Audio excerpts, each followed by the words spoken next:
Ever wonder what happens when serial killers face tough questions? These interviews show how some completely lose it. Lorenzo Gillard. During a tense 2018 interview, Lorenzo Gillard, the Kansas City Strangler, became increasingly frustrated with Piers Morgan's questions. As Morgan confronted him with DNA evidence, Gillard accused him of twisting his words. He then stood up, demanded to return to his cell, and walked off, ending the interview.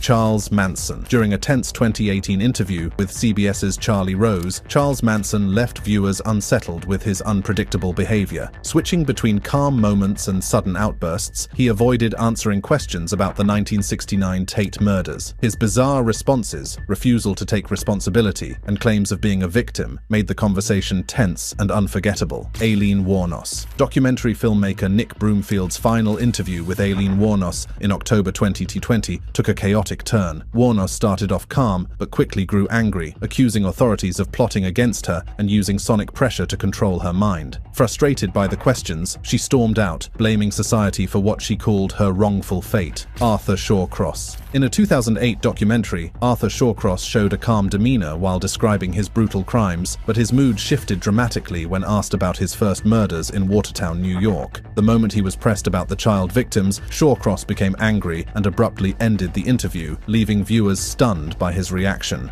Richard Ramirez. In August 1985, Richard Ramirez unsettled journalists and law enforcement with his cold stare and calculated answers during an interview. Frustrated by his rehearsed responses, the journalist pushed harder, causing Ramirez to lose patience, shove the camera aside, and leave. His violent crimes cemented his reputation as the Night Stalker. Mark Reber. During a 2017 interview with Piers Morgan, Mark Reeby grew increasingly frustrated. As Morgan questioned him about the murder of Donna Callahan, Reeby accused him of manipulation. When pushed on the evidence, Reeby became defensive, trying to escape, but Morgan kept pressing, refusing to let him off the hook. Richard Kuklinski. Notorious for his brutal killings, Richard the Iceman Kuklinski showed his anger during a prison interview. His face darkened with resentment when asked about his rage, admitting that the interviewer's questions set them off. Kuklinski's violent nature was deeply tied to his abusive childhood, where years of mistreatment fueled his desire to lash out. Tommy Sells. On November 17, 1987, Tommy Lynn Sells brutally murdered a pregnant woman. When asked about it in an interview, he reacted violently, threatening the interviewer's life. Sells, a notorious killer, claimed to have killed over 70 people, though he was convicted of only one. His brutal actions and dark past left many terrified. Jeffrey Dahmer. Infamous for his disturbing crimes, Jeffrey Dahmer confessed his compulsions during an interview, admitting he still felt urges to control his victims. When asked about his feelings after killing, Dahmer said it gave him a surge of energy. His reign of terror ended in 1991 when Tracy Edwards escaped and led police to his apartment. Wesley Dodd. After a failed abduction, Wesley Dodd was arrested, sentenced to death, and chose hanging as his execution.